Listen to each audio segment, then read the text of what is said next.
Students, आगे बढ़ते हुए अब हम करेंगे उदाहरण 1। तो दिया गया है कि संख्याओं 4 के ऊपर n की घात पर विचार कीजिए और जहां n एक प्राकृत संख्या है, जांच करके बताना है कि n का क्या कोई ऐसा मान है जिसके लिए 4 के ऊपर n की घात अंक शून्य पर समाप्त होती है।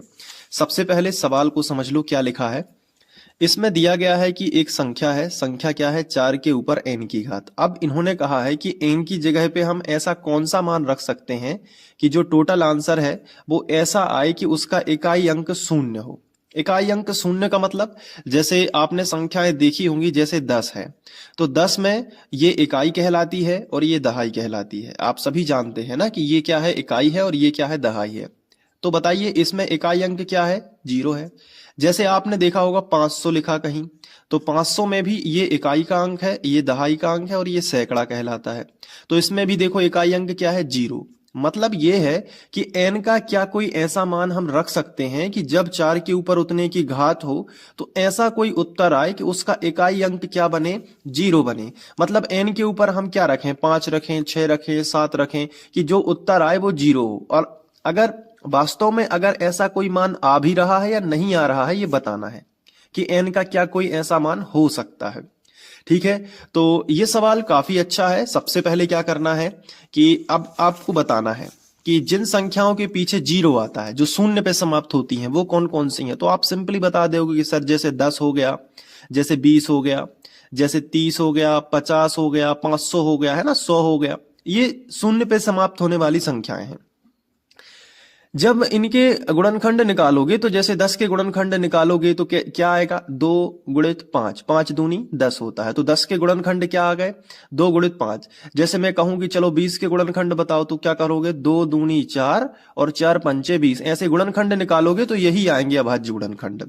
जैसे मैं कहूं चलो 30 के बताओ, तो 30 को क्या बता दोगे कि देखो सर 2 दूनी 2 तिया 6 और 6 पंचे 30, ऐसे आ जाएंगे, है ना। 50 के कहेंगे तो कैसे निकालोगे, तो आप कहोगे सर 2 दूनी 4, है ना, और 4, और यहाँ पे मैं निकाल के बता देता हूं थोड़ा सा। 25, यहाँ 50 लिखा तो 2 से भाग गया, तो जब इकाई अंक 0 है तो 2 से भाग जा सकता है, तो कितना आएगा, 25। फिर यहाँ 5 से दोगे तो 55 25 55, यानी 2 गुणित 5 गुणित 5, है ना। तो ये आ गया। ऐसे ही 100 के निकालोगे तो फिर 2 गुणित 5 गुणित 5, यानी कि 50 दूनी 100 होता है। तो 50 के गुणनखंड लिख दो पहले और फिर उसमें 2 का गुणा कर दो।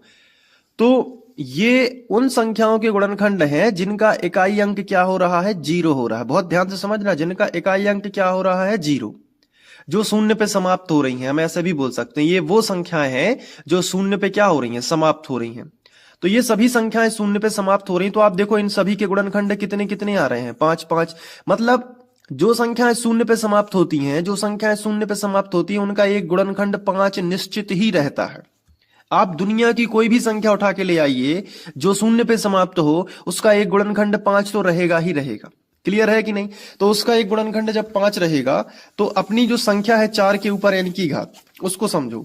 अपनी जो संख्या है 4 के ऊपर n की घात, अगर वो शून्य पे समाप्त होगी, मतलब उसका इकाई अंक 0 होगा, तो इसका मतलब ये है कि इस संख्या का एक गुणनखंड क्या होना चाहिए, 5 होना चाहिए।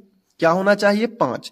क्योंकि हमने अभी आपको बताया कि जो संख्याएं शून्य पे समाप्त हो रही हैं उनका एक गुणनखंड क्या होता है, 5 होता है। जब उनके गुणनखंड लिखेंगे, इसका मतलब ये भी तो होता है कि ये जो संख्याएं होती हैं, ये अगर गुणनखंड 5 है, इसका मतलब ये 5 से सभी संख्याएं कट जाती हैं, पूरी पूरी बार कटती हैं। और तो ठीक है भाई, जो संख्या अपन को दी गई है वो कौन सी है, तो आप कहोगे सर 4 के ऊपर n की घात।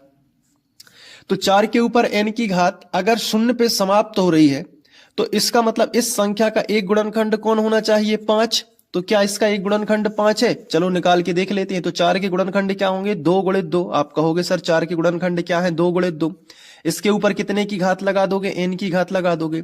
अब 2 गुणित 2 का मतलब होता है कि 2 के ऊपर कितने की घात, 2 की घात, और उसके ऊपर भी कितने की घात है, n की घात है। तो घात के ऊपर घात है तो घातों का गुणा हो जाता है, यानी 2 के ऊपर 2n की घात आ जाएगी। तो कहीं भी इसमें 5 नहीं आया, केवल क्या आया है, 2 आया है। तो इस संख्या का गुणनखंड अगर हम देखें, या तो ये देख लो या तो ये देख लो। गुणनखंड मतलब उसको तोड़ना, तो 2 गुणित 2 में तोड़ा है।